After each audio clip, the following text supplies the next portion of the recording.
And with great pleasure, introduce our speaker for this month, Dr. Pauline Madella from Bedfordshire University. She's a lecturer in English language. This is a particularly kind of proud moment for me as Pauline. I was part of the supervisory team for Pauline's PhD, along with Tim Wharton, her lead supervisor, and Ellie Fantadu. So this is sort of, very proud moment for me to be able to introduce her, and she's going to be telling us about her PhD work, relevance theory and L2, inferential comprehension, a multimodal approach to pragmatic development in L2 listeners. So over to you. Hi, thank you, Kate. Hi everyone. So my name is Pauline Madella, and today's talk will be based on my PhD research, which I completed last year. So I'm going to start with a little bit of background as to what I do and what my research is about. The overarching aim of my research is to explore and demonstrate the important role of multimodality in interlanguage and instructional pragmatics. And so I raise awareness, I try and raise awareness of the important role of multimodal input among L2 learners in order to enhance their interpretive abilities. So what I do is that I use what we know about the nature of language and communication from relevance theory and from cognitive science more generally to inform L2 pragmatics development and pedagogy. And so I argue, and I will argue today, that we should be using what we know about the nature of language and communication towards refining or redefining or rethinking L2 listening instruction. So I suggest that we focus less on teaching L2 listening, whatever that means, and more on enhancing pragmatic competence in the L2 hearer. Now, I use the term hearer to reflect relevance theory.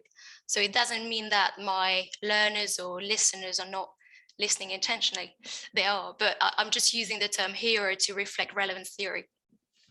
L2 listening comprehension can be seen as misleading.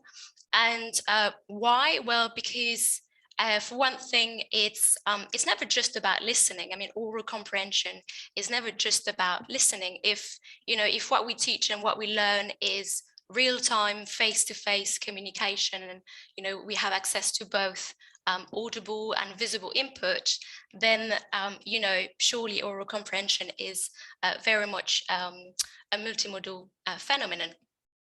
Right, and then so the ears or the eyes are as alert as the ears, basically.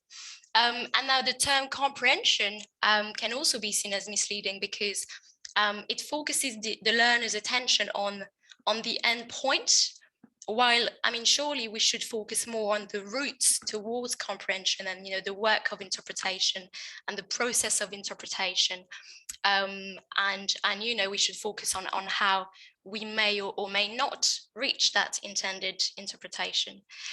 So it doesn't acknowledge the fact that oral comprehension comes with a risk, with the risk of misinterpreting the speaker's intended meaning. And so as we know, the interpretation that the hearer arrives at can only be his best guess, and it's his interpretive hypothesis about the speaker's meaning. So teaching L2 oral inferential comprehension then would involve teaching to accept this element of risk and this level of uncertainty. And so I suggest that my work has been testing instruction that focuses on developing interpretive abilities and nurturing L2 learners' predisposition to be vigilant interpreters, and on exploring the central role of paralinguistic behaviors in developing interpretive abilities. Now, just to be clear, the type of vigilance that I look at is what Padilla-Cruz labels hermeneutical vigilance. So it's basically the mechanisms that are protecting us from misinterpretation. And it's also what Madella defines as the ability to assess the acceptability of an interpretive hypothesis. So this is the type of vigilance mechanisms that I focus on. So going back to what we know about the nature of language and communication, well, what do we know? So we know from Sperber and Wilson and their relevance theory that oral comprehension is about constructing a hypothesis, an interpretive hypothesis about the speaker's intended meaning. And so it also involves selecting the most plausible interpretation from a set of possible ones. And yet, I mean, if we expect our L2 learners to be able to reach that intended interpretation, then we have to make sure that they have access to better alternatives in the first place, right? So we come back to that later on. We also know that we engage in intention-based communication, and we engage in utterance interpretation because we trust that it will provide us with evidence of the speaker's intentions, right? What else do we know? We know from McNamara and Bloom that children learn their first language and they learn their first words by using meaning as a clue to language rather than language as a clue to meaning. And so McNamara suggests that much of that meaning is conveyed by paralinguistic features or contextual cues. And so children then acquire their first words, but attending to paralanguage in order to work out the intended meanings of those words. And what's interesting is that those cognitive abilities that are involved in first word acquisition are the same as the ones involved in adult inferential comprehension.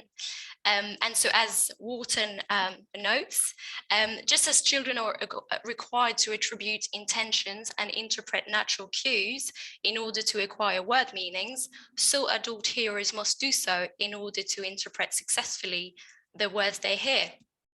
Right, and so those natural cues then, involved paralinguistic contextual cues. What else do we know? We know that when we interpret language in motion, we take all communicative acts and process them immediately. So, it might be eye gaze, gestures, smiles, pointing, prosodic patterns as well, right? So this is the basis of the immediacy assumption. So this is based on the observation that the mind follows the eyes, and we take the what is said and the how it's said and process it all together and immediately. So this is very much in line with Claudel's notion of l'œil écoute. So literally, the eye listens. And so Claudel used this notion of l'œil écoute to account for the way that he was interpreting artwork as a multi-channel phenomenon, and one that involves total and immediate receptivity. And so then Riley adapted the notion of l'œil écoute to oral comprehension in a very interesting article called Viewing Comprehension, l'œil écoute. And so the idea here, it's still based on this idea that it's not just about listening comprehension, but it's also about viewing comprehension. So on the basis of all this, my argument then is as follows. So we need models of SLA and ISLA, instructed SLA, that reflect intention-based communication and communication as a multimodal phenomenon. And so on the basis of this argument, then I suggest that we refine or redefine L2 listening instruction, and that we look at it from the perspective of enhancing or developing pragmatic development in the L2 hearer. And so the need for a multimodal approach is further supported by the literature. So for example, it's supported by Reed and Jones' 2017 study, in which they found that very often L2 learners are just not aware the meaning potential of intonation, because they focus on intonation. And so therefore our role as, teachers and, facilitators, tutors, is then to draw their attention to how intonation is used to convey meanings and those intended meanings of words. And so a multimodal approach, as I suggest, aims to do just that. So to raise awareness of the gestural and pragmatic dimension of prosody. So a multimodal approach is also supported, crucially, by Padilla Cruz's work on the typical pragmatic problems of L2 learners. So Padilla Cruz identified 4 features characteristic of those pragmatic problems. And so I suggest that they're all related, they're interrelated, but also that it all comes down to B, obviously. Because it's about, this lack of attention paid to the speaker's paralinguistic contextual cues. So I mean, if the L2 learner pays more attention to the speaker's paralinguistic contextual cues, then they will rely less on linguistic input, and then in turn they'll be more likely to carry out top-down processing, and they'll be more likely to read the speaker's mind successfully. Right. So a multimodal approach then should aim to address these problems by focusing L2 hearers' attention on the speaker's paralinguistic cues and the speaker's intentions, so that they have access to richer input and to more and better alternatives, so that they become more vigilant, more alert to the speaker's communicative behavior, and so that they can make more informed interpretive decisions, basically. So to facilitate this, my approach is based on exposure to prosodic pointing. Now, prosodic pointing, as I describe it in my work, is it's basically contrastive stress, so what we call contrastive stress, and all the accompanying bodily actions. So, co-pointing gestures, head movements, facial expressions, etc. So if I say, well, I didn't think she would win with that face. Obviously here I'm using, vocal pointing, but I'm using also, eye, chin or head pointing. And we understand that, I mean more than just the fact that I didn't think she would win. I probably also expressed this idea that I'm not exactly pleased that she won, or, I don't know, something like that. And so the reason why I call this prosodic pointing is because I want to reflect the gestural dimension of contrastive stress. So, I mean, the way I see it is that it's a development of contrastive stress, it's an expansion of contrastive stress, it's contrastive stress in its multimodal context.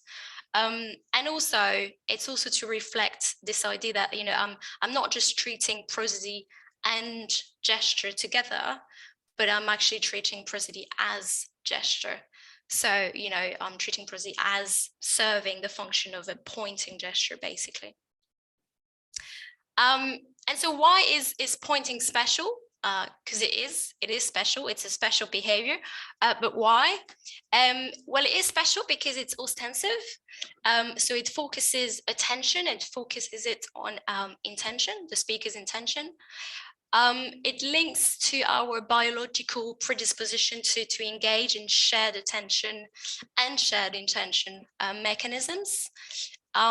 It is universal, so it's at the root of communication. It's a universal prelinguistic feature of communication, and in that sense, it can probably reach perhaps not all L2 learners, but most L2 learners, and so it can be used to trigger new attentional biases, which is what what I did in my study.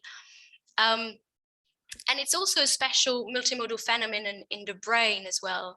So it was found that vocal pointing and gestural pointing were recruiting similar cerebral domains. So they're actually, produced together, but they're also processed together as well. And so this is key in the context of my study.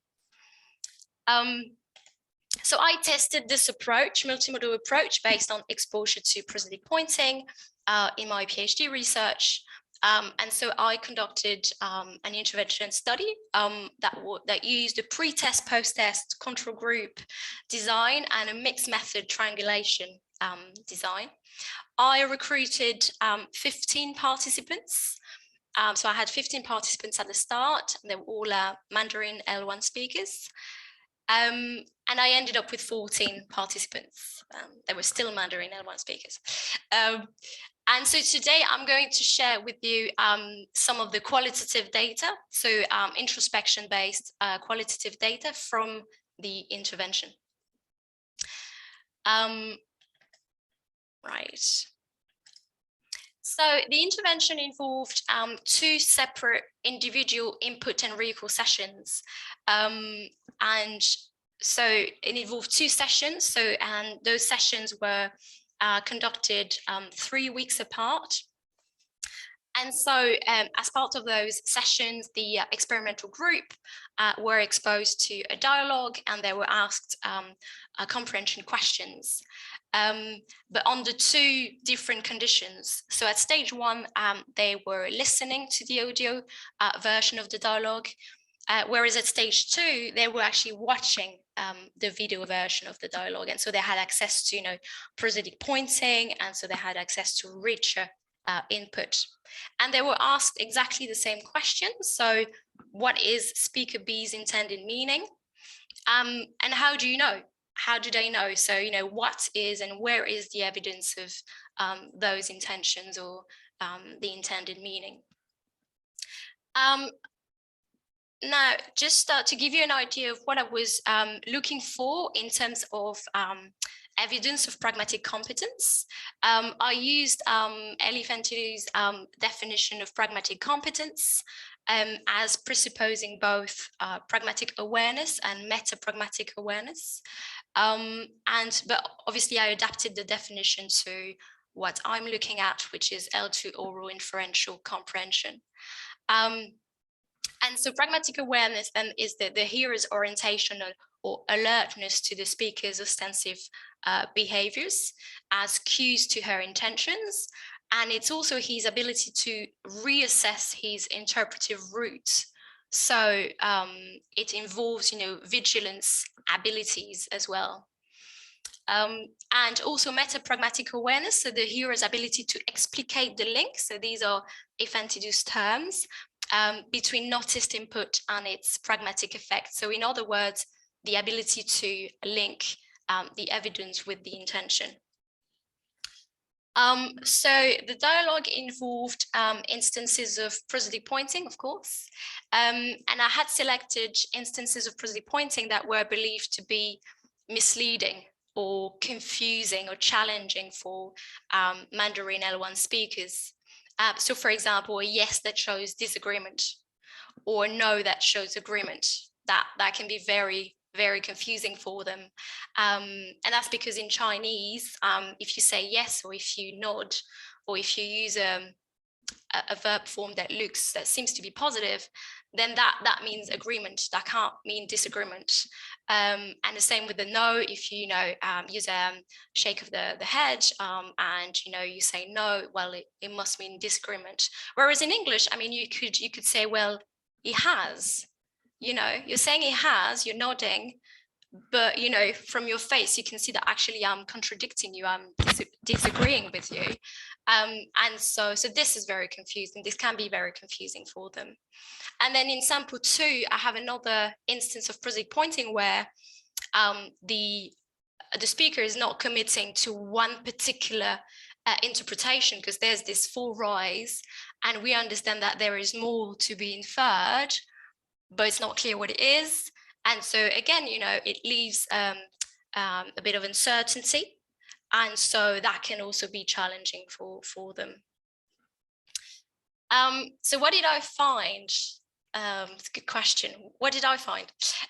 So I found, first of all, I found evidence of the participants attending to the cues and noticing the cues and using and integrating those cues into their interpretation.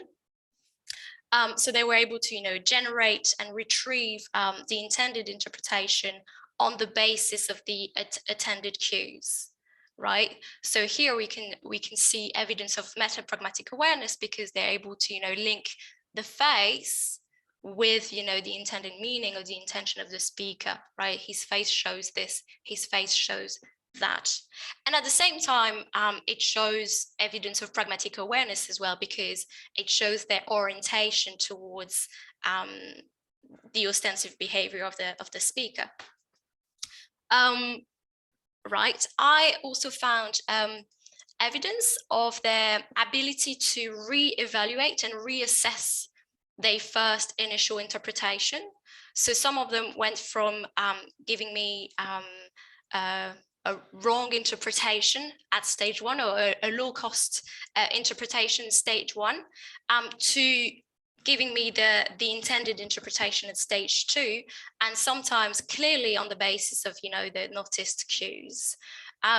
So that's interesting, because it shows that there, we can see evidence of pragmatic awareness here, because it shows that at stage 2, they were able to fine-tune their vigilance abilities, and so they were able to use more cautious interpretive abilities, and so we can suggest that they develop their cautious optimism at stage 2, and so there was clear evidence of this. They were able to have access to a better alternative at stage 2 when exposed to prosodic pointing. Also, interestingly, at stage 2 only, I was given more of an interpretation. So it was not just about saying, well, E means yes or E means no. It was actually, they were actually talking about the intentions of the speaker, or, they were using sentences such as, no, he agrees with her, or he thinks she's right, or yes, he agrees. So it was much more, intention-oriented interpretations that I was getting at stage 2, and none of that was observed at stage 1 at all. And so, going back to sample 2, I mean, there were, they gave me a bit of an interpretation as to, what the full rise and the look on the speaker's face might mean. And so, Bill suggested, well, his face shows it's a secret. His face shows he wanted to, but gave up. Or his face shows he didn't succeed. So, I think that what it shows is that, they seem to be more focused on the speaker's intentions when they had access to the speaker's paralinguistic contextual cues. What else did I find? I found counter evidence that was really interesting, actually, because it kind of confirmed that the study was well targeted for Mandarin L1 speakers. And because, so what I found is that some of them couldn't go as far as challenging their first initial interpretation because of L1 established assumptions and L1 based concepts. Well, no, if I agree, I should say yes, no, because, he shakes his head, so that means no. And so that was interesting. And also some of them, they were just left confused, like, because Joyce, for example, couldn't understand how he was saying, well, he was, yes, but then his face expresses no. So what does it mean? Right? So they were just left confused as to, what was going on in the dialogue. So again, I think that's really interesting, because again, it confirms that the study was relevant to Mandarin L1 speakers, and also it shows that they need more of this, clearly. So I thought that was interesting. Also, I asked the participants to tell me whether they could perceive any words as being more prominent or louder. So I said louder so that they understand what I mean. And at stage 1, only one of them was able to say, well, you, in would you like an apple, you is accented. Whereas at stage 2, 11 of them noticed it. And they didn't just notice it, they noticed it as opposed to I, and they were able to say, well, it's not about me, it's about you. So they were, understanding the pragmatic implications of it. And so this is interesting because, it goes back to what I was saying earlier about the fact that vocal pointing and gestural pointing are produced together and they're perceived together, because at stage 2, they could see the dialogue, they were watching the dialogue. And so the speaker was using a pointing gesture, as they were saying, would you like an apple? So there was that pointing gesture that, probably helped them notice what was prosodically, indicated, basically.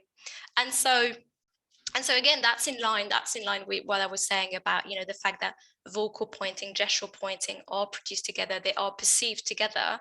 And it might mean that, prosodic pointing, exposure to prosodic pointing can be used to raise awareness of the pragmatic implication, the gestural dimension of prosody.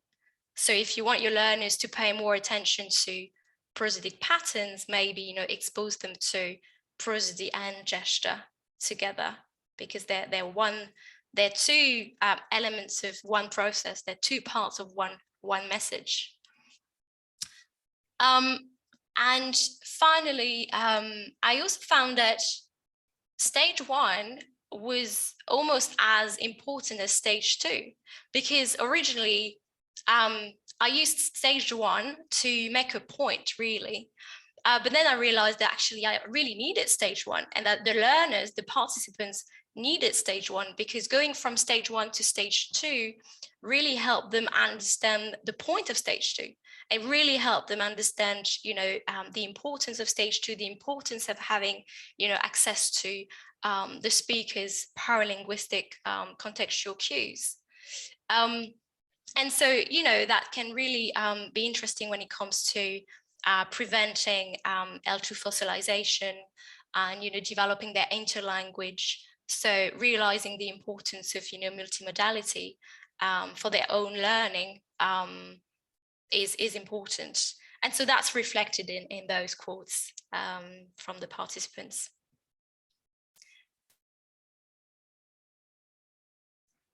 Right. And it's time to sum up, I think. Right. So based on what I've been sharing today, exposure to prosodic pointing then can focus the learner's attention on the speaker's paralinguistic cues. It can foster intention-based, intention-oriented interpretations. It can raise awareness of the gestural dimension of prosody, definitely, and it can prevent L2 fossilization by developing interlanguage. And yet the participants still, they still tend to, some of them at least, still tend to trust linguistic input over paralinguistic input, and so misread the speaker's interpretation. And they might still, overlook and misuse paralinguistic contextualization cues as a result of overlying on L1 based concepts. And so I wonder whether, it is to do with perhaps a low tolerance of ambiguity. And that's something that I need to, investigate further, but that's something that I'm thinking might be possible. And so, it gives further evidence that this study is relevant to Chinese L1 speakers, Mandarin L1 speakers. And we need more studies focused on developing interpretive abilities in L2 learners, L2 users generally. And in particular, studies that include activities that point out where the misunderstanding lies, the factors that misguide learners to wrong interpretations, or those that they do not pay attention to, as suggested by Padilla Cruz. And so I'm thinking that perhaps in our discussion, we can talk more about my current project, which is basically focused on developing now a pedagogy based on exposure to prosodic pointing. But because I want to make it as, I want to make it relevant to a wider range of L2 learners, I do wonder, whether perhaps speakers of different L1s or with different cultural repertoires would respond differently to exposure to prosodic pointing, and how these differences could be, integrated into the pedagogy. So this is something that, I'm interested in exploring now. And if you want to know more about the project, you can watch this space. And thank you. Was that okay timing? Yeah. Perfect. Just looking for my clap reaction button there. Thank you. Okay, there's a few claps coming in down the participant list. Okay, so thank you very much. Really interesting. Let's open the floor to questions. Anybody like to stick their hand up or unmute and shout? Give people a moment to digest. Can always count on Billy to have a question. I've got millions of questions, but I'll try to just ask one. Okay. I mean, I really enjoyed the talk, and I one of the things, I mean, I completely agree with the things you were saying, but one of the things that's got me thinking is about how pragmatics is often treated as something separate by people who are interested in language learning. Yeah. And also as if it's a box. Like if you go looking at L2 pragmatics research, it's often like, and this is where I taught them speech act types. And that's really far from real natural language. Yeah. But what I'm wondering at the same time is that language teachers are keen on improving language things. So I went to another research seminar today on perception and production of consonant clusters in English by L2 speakers. Yeah. And I'm wondering if you can add to your story by saying something about how the pragmatics is going to help with language. So you've spoken about resisting fossilization, but I mean, for example, when I go to France, and I was in Lille recently, people say things like voilà rather than voila. Right. I never hear that. I had to have my French-speaking friend point it out to me because I'm too busy just doing the pragmatics and trying to understand what that person's saying. Yeah. So I'm wondering if there's any connections between pragmatics and specific linguistic things where you would say, well, I can show that people are learning these linguistic things better because we focused on pragmatics in class. No, I think you're definitely right in pointing out that there's not much on pragmatics generally, especially obviously I'm focusing on the L2 listening instruction literature, and it's just clear that there's no mention of cognitive pragmatics. So pragmatics is always referred to as social pragmatics, so it's like pragmatic knowledge. It's something that you apply at the end of the comprehension process. You just apply it at the very end, whereas it should be there from the start, because it's all about pragmatics, isn't it? As soon as you start listening to someone, what you want to know is, more about their intentions. And so, it should all start with pragmatics. And so you're right, Billy, in saying that, it's just, it seems to be two different things when actually it should be, interacting. Yeah. But so going back to also L2 listening instruction and the literature, prosody is completely separate from gestures. And so it's never looked at together, or not in the literature that I've looked at anyway. And also, again, it's not related to pragmatics at all. So they would talk about, prosody or intonation, gesture as a separate thing. And none of this is related to pragmatics. Yeah, I mean, if I could just squeeze a couple more words in. When I'm bad at comprehension. I'm doing a French class at the minute, and the French is pretty good, but I'm worse at comprehension than other people. And I'm convinced it's got something to do with pragmatics. It's got to do with what my mind's doing. When I'm listening to you, I spot the things you're emphasizing and I pick out the key words. Right. Somehow I don't in French. So right. I'm convinced, but I'm really keen to find out more. Yeah. Thank you. Thank you. Next hand up was Angelica.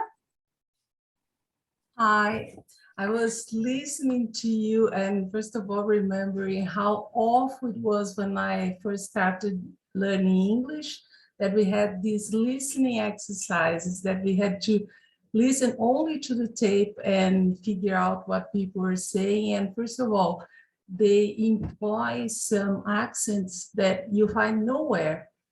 And then when you're in real life, you just cannot understand anything.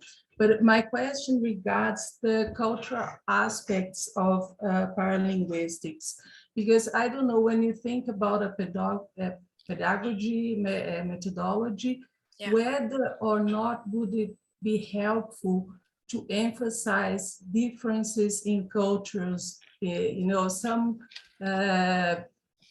countries, you know, use a lot of gestures and others less.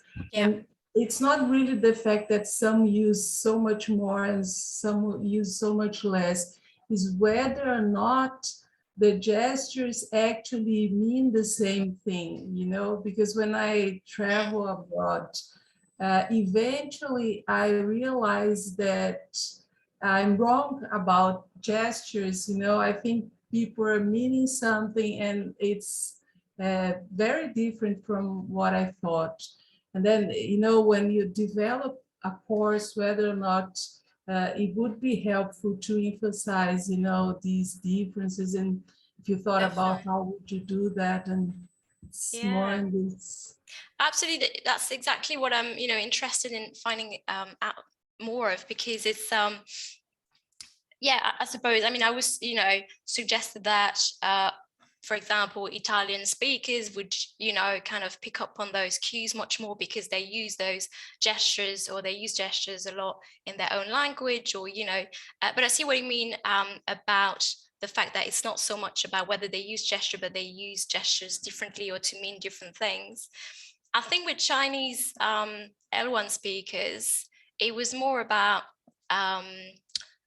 getting them to use gestures. And they were the ones saying to me, well, I'm not, they actually said to me, I'm not ready to move my face. So I'm not ready to use gestures, because it was so, it was new to them, or it was new, you know, looking at, paying attention to the speaker's paralinguistic cues. That's something they had never done before.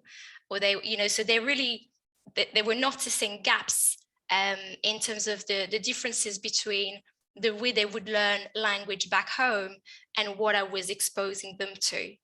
And I mean, with them, when it comes to, you know, Chinese L1 speakers, you know, I'm sure that they need more exposure to, you know, prosodic pointing, or just gesture more generally, or, you know, they need to become more aware of the fact that we might use them when we speak English, we use gestures. But I think a good exercise was, I did that with them. I asked them to produce, so to stress particular words by staying as still as possible.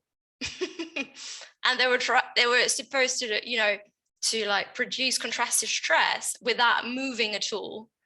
And they obviously realize how difficult that is. Because you need to be moving, you know, you stress, you know, you use vocal pointing, but your body points at the same time. So I think, I mean, I see what you mean. I'm not too sure about, you know, how I would go about, yeah, making them aware of, you know, different gestures mean different things. That's, but that's definitely interesting. I mean, that would be an interesting area to explore as well, obviously. Yeah, but that's precisely what I'm interested in, you know, finding out more about the gestures that perhaps other L2 learners would be more familiar with. And so due to their cultural repertoires and their linguistic and cultural repertoires, and that would have an influence on how they respond to prosodic pointing and exposure to prosodic pointing.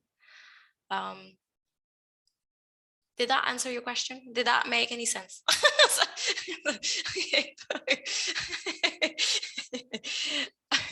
I'm gonna use gestures to make. Yeah, exactly. Yeah, I get that. Thank you, Ryoko. Yeah, thank you, Pauline. That was very, very interesting. I don't know if this is a question or comment, but what I was thinking while you're during your presentation is that sometimes gesture prosody you looked at in this study is part of sort of whatever we use, part of resources the speaker uses to communicate. Yeah. So what I would think is, in different situations, if there is a situation where you can't move your hands, you might use your facial expression, even or more. you might change. If you can't speak loud, you might open your mouth but without making sound, or whatever it is. So I think in natural discourse, we use whatever the resource available to us. So so that's one thing I was thinking. That's Then interesting. the reason I was thinking is that through the PhD study my PhD student Erica Marcet is doing, we are finding that students are just not aware of pragmatics at all. They don't even think. We actually have pragmatic competence because we are just, even our L1 pragmatic competence can be applicable in L2 in different languages as well. But what we are thinking and finding is that the L2 learners are so focused on linguistic matters, like Billy was saying earlier, they don't pay attention pragmatics, or they don't even think they have pragmatic ability in L2. So in a way, I can understand why teaching them to pay attention to particular gesture, particular prosody makes sense. But at the same time, what we can teach them is sort of coded or established or conventionalized, if you will, linguistic multimodal input. So maybe my question is, how can we then train L2 learners to look for any ostensive clue, whether it is conventionalized or not? And I think that's going to be a challenge in any pedagogy we're looking at. Yeah, I think that's one reason why I'm using pointing, because as I mentioned earlier, it's it can be seen as a universal gesture or feature of communication, and so one that any learner or almost any learner would be able to relate to and notice, because they've all experienced pointing in one form or another. Because culturally we might point in different ways, but it's still pointing, it's still the same, it's still to share a focus of attention. So that's precisely the reason why I'm focusing on pointing, because in order to trigger those new attentional biases, I was thinking that, well, using a gesture or a behavior that we all can relate to might help with that. So I'm not sure about the other gestures, but perhaps that could be the one that is used to trigger those new attentional biases.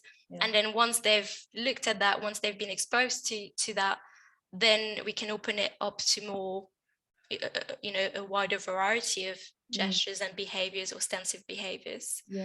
And maybe from there, as Angelica was saying earlier, there's some culture specific items as well. Like Erica's looking at like silence, for example, is very much sort of feature of Japanese language. I don't know if it's language or not. Japanese people do use silence as ostensive clue, probably more than other speakers do.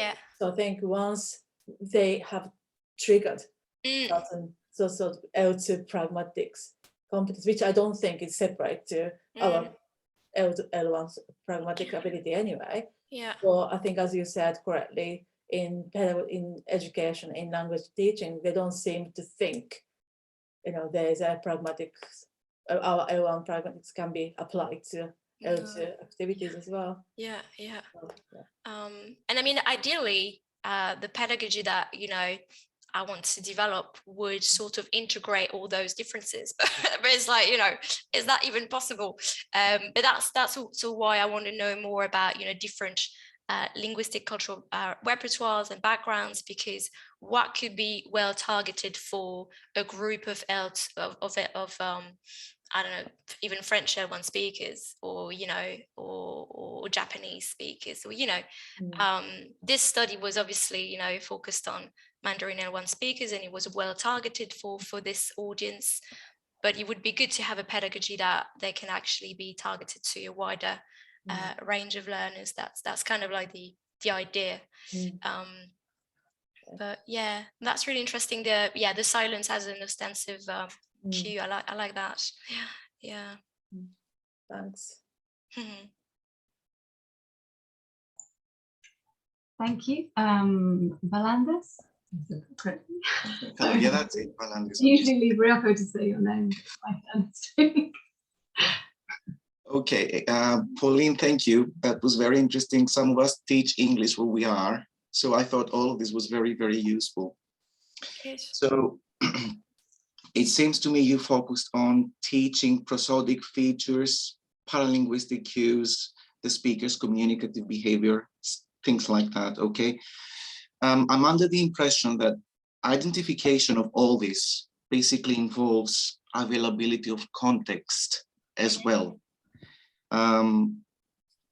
And I'm not just talking about cultural differences, that sort of basically connects to Angelica's comment as well. I'm not talking about just that.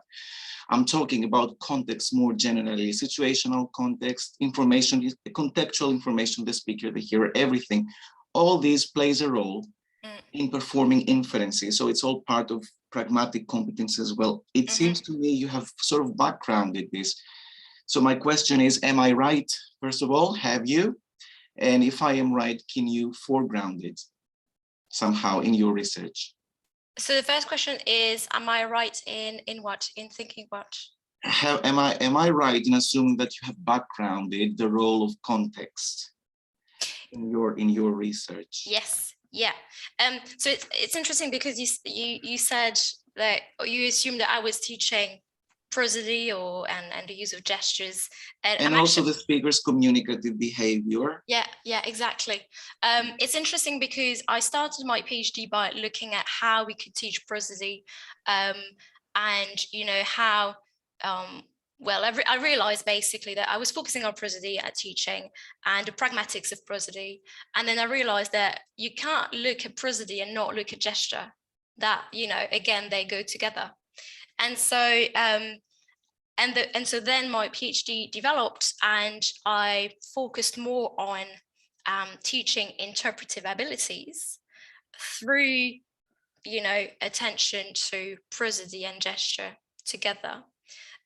So I'm actually focusing it more on developing pragmatic competence, and again, what I mean by that is interpretive abilities and vigilance abilities through the use of, paralinguistic contextual cues. So, I mean, to answer your question, yes, I think I'm getting your question right. Yes, absolutely. Yeah. No, I mean, that's also the point of stage 2. It was to, have access to the video, the whole dialogue. So they had the context, they had access to the context.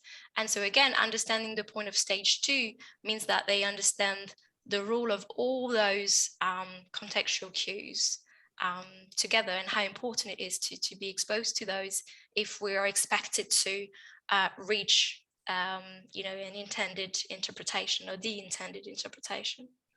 Yeah, I got that. It's just that I'm under the impression that you basically focused on the linguistic cues more than contextual information, but maybe I'm wrong.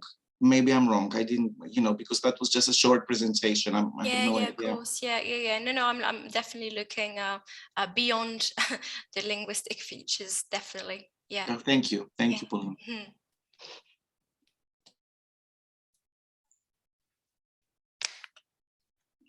I suppose I've got a question, I think. I'm not sure if I formulated it properly. You talked about, I wondered if you saw this as more of an interpretive strategy or a kind of learning and developing your competence strategy, as it were, because we don't always have access to all of these cues, do we? If we're talking on the phone, or I could be moving my hands around now and you can't see them. So I wondered, and I was interested in if they did so much better at stage 2, and I wonder if it's as much about increasing their sensitivity to it as it is to necessarily always, because you wouldn't want them to become completely lost if they didn't have visual input at the same time. I don't really know what question that is, but I think that stage 1, they were definitely focusing on the words. They were actually saying, oh, this is what he said, the words are so important. That's what we're being taught back home. The words are so important. If in doubt, trust the words. And then I suppose at stage 2, it was actually quite interesting to see their faces when they saw that, when they were watching the dialogue, because obviously it was 3 weeks later, but they were still, you know, they knew that they knew it. They knew that the dialogue, but obviously this time they could see so much more. And so they had access to, you know, as they were saying, it was much clearer because we could just see the speakers, the speakers' faces. And so it became, you know, it was easier to understand. Am I answering your question? What was your question again? I'm not sure. Not sure what the question was, but I'm appreciating. So, I mean, were they becoming more? Did you say like? Is it as much about developing their kind of sensitivity, making them aware that this is something that English does, as much as definitely kind of interpreting that particular utterance? Definitely, because I think that then, I mean, I don't know, I'm assuming, or I would expect, I would hope that after stage 2, if they were to listen to a dialogue again without having necessarily access to the pointing gesture, but they would have access to vocal pointing, perhaps they would be more likely to pick up on those, perhaps, you know. What was interesting as well is that at stage 1, stage 1, it's not something that I included in the thesis in the end, but it's something that I found quite interesting. I asked them to tell me, so which words do you remember, you know, which words did you perceive as more prominent, as louder, you know? And then they couldn't really come up with lots of words. They couldn't really remember many words, but then or they couldn't perceive them, or not consciously anyway. And then at the end of the first session, I asked them to write down all the words they could remember from the dialogue. And most of the words they could remember were the ones that were stressed. So it's interesting because they were not conscious that they did perceive them. Because obviously when you say, well, did you perceive it? Well, I don't know. Maybe I did, maybe I didn't. And maybe they did perceive them, but not consciously. So they were not able to tell me. But then when I looked at the paper, so the words that were stressed, I thought that's so interesting, because they did perceive them, but, you know, they were just not conscious of their own perception. So that was, again, I'm not sure it answers the question, but it's also an interesting thing that I found. No, that's really interesting, like a magic trick almost. Yeah, exactly. Stephen. Yeah, so I work with sign languages. So often when it comes to learning it as a second language, they always have access to these paralinguistic features. Yeah. Also, a lot of what often in spoken languages is labeled paralinguistic is actually lexicalized and grammaticalized within sign languages. But one thing that we often see with L2 learners is when they're first learning in a sign language, their eye gaze focuses on the hands of the person who's signing. But as they become more fluent, their eye gaze shifts and they focus their attention right here at the chin level and take in the whole picture. So again, that focus on the lexical words as a second language learner, and then going, no, I need to take in the full body movement, head gaze, eye gaze, everything. And you actually see that transition even with sign languages, where whether their eyes are focused on their hands when they're first learning, or as they get more fluent, they're focused more right here where they can take in visually the whole picture. So I do see that transition even in sign languages, of focusing on words versus focusing on the whole of body movement shifts and all those types of things that are included as well. That's so interesting. That's fascinating. I didn't know that. So that's definitely similar in terms of development and process, and wow, thank you for sharing this. Okay, we have a couple more minutes. Has anyone got a last question they would like to ask or comment? I think there's a comment from Dana. Comment. So Dan says, you're probably aware of this, but since you've only mentioned pedagogy, I'd like to point out there's a lot of literature about gesturality in language. Mm-hmm. And there's also mention about sign language, but just a quick chat about that. Absolutely, yeah. But we need to integrate it into pedagogy. Yeah, absolutely.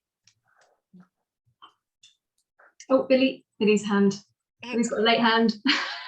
So many things I'm thinking about, but one thing I'm thinking about is sort of digital versus analog, in that the traditional way of thinking about things is quite digital in a way. Like, did I hear every syllable? Did I get every word? Whereas real comprehension isn't like that. And one of the things I did for my French class yesterday was listening comprehension tests. Right. And I noticed that one bit was about,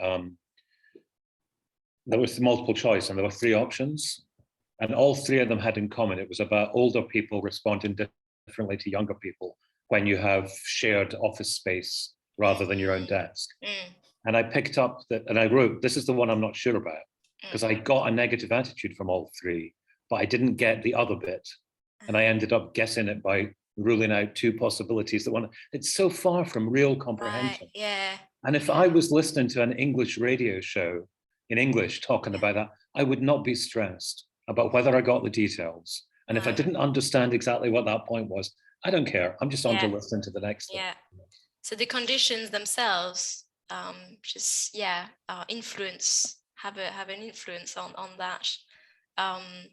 So were you learning about Northern French, the Northern French accent then?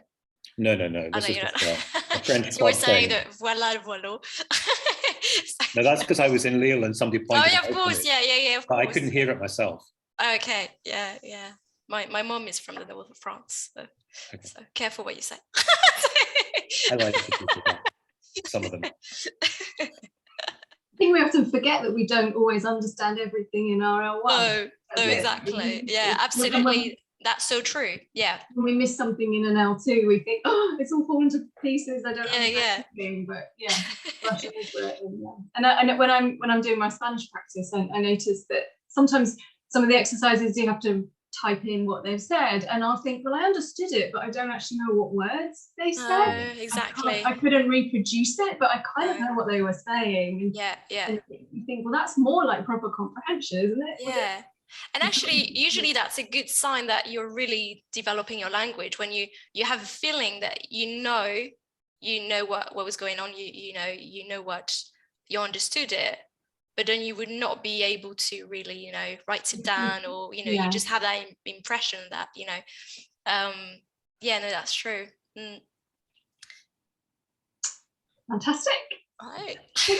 So we've reached 6:30, so we'll wind things up. We'll thank Pauline so much for your very interesting thank talk, you and everybody for your questions and contributions. Yeah, thank really you nice for contributing.